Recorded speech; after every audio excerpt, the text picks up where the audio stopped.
तो इस वीडियो में मैं आपको बता रहा हूँ संयुक्त हिंदू परिवार व्यवसाय के बारे में, यानी ज्वाइंट हिंदू फैमिली बिजनेस। तो ये ध्यान रखिएगा, ज्वाइंट हिंदू फैमिली बिजनेस ये भी एक व्यापार का प्रकार है जो अपने सिर्फ भारत में ही प्रचलित है।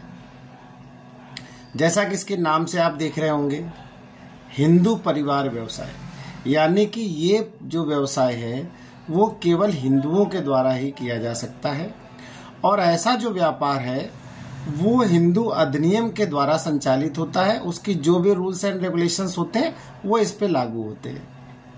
तो ये ध्यान रखिएगा, ये व्यापार का मतलब होता है एक ये हिंदू परिवार के द्वारा किया जाता है। कोई भी हिंदू परिवार इस बिजनेस को स्टार्ट कर सकता है और इस बिजनेस का उद्देश्य क्या होता है, यानी कि एक परिवार जो है किसी भी व्यवसाय में एंगेज हो, यानी कि वो आपस में मिलजुल कर उसको व्यवसाय को चलाएं करें, जिसमें किसी बाहरी व्यक्ति को कोई सदस्य बनाया नहीं जा सकता है। और इसमें यह ध्यान रखिएगा, इसका जो सदस्यता होती है यानी इसकी मेंबरशिप होती है, जब भी उस परिवार में कोई बच्चा जन्म लेता है तो यानी एक मेंबर बढ़ गया, और जब भी कोई उस परिवार का कोई भी खत्म होता है, उसकी डेथ होती है, तो यानी एक मेंबर कम हो जाता है।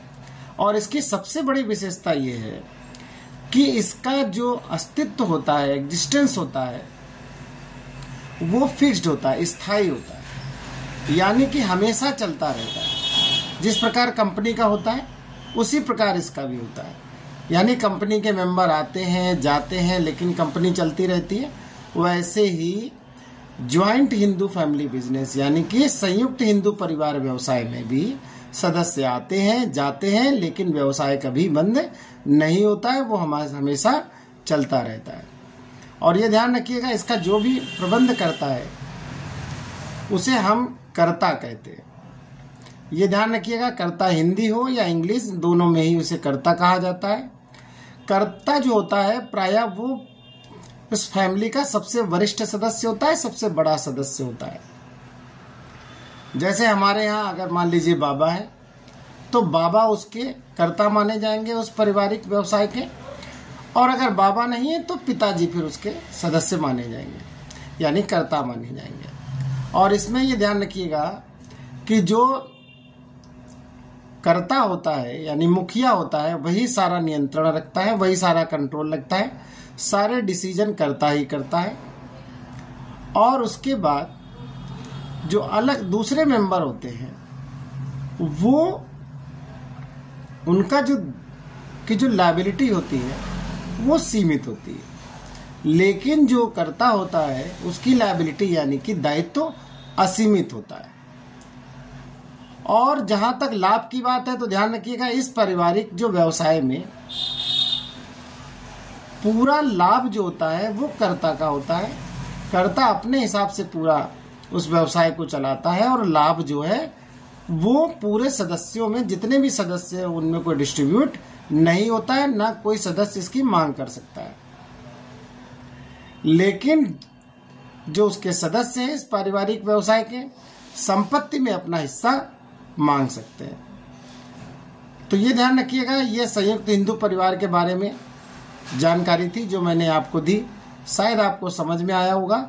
और ये ध्यान रखिएगा कि ये जो व्यवसाय है ये भारत में ही चलता है और किसी अन्य देश में इस प्रकार का व्यवसाय माना नहीं जाता है। आई होप मैंने सारी जानकारी आपको संयुक्त हिंदू व्यवसाय के बारे में यानी ज्वाइंट हिंदू फैमिली बिजनेस के बारे में दे दी है। और इसमें ये ध्यान रखिएगा कि सबसे जो बड़ी बात है वो ये है कि दायित्व, बहुत ही इंपॉर्टेंट क्वेश्चन होता है कि कर्ता का दायित्व क्या होता है।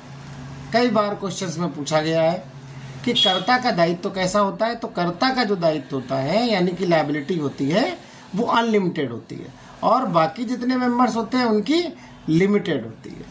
तो विशेष तौर पे इन पॉइंट को आप ध्यान रखिएगा, इससे आपको एक दो क्वेश्चन अवश्य मिलेंगे।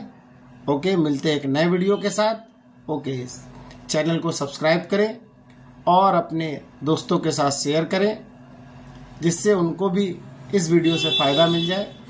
और शायद इस वीडियो के देखने से शायद आपके एक दो क्वेश्चन आपके तैयार हो जाएंगे, ये मेरा पूर्ण विश्वास है। ओके।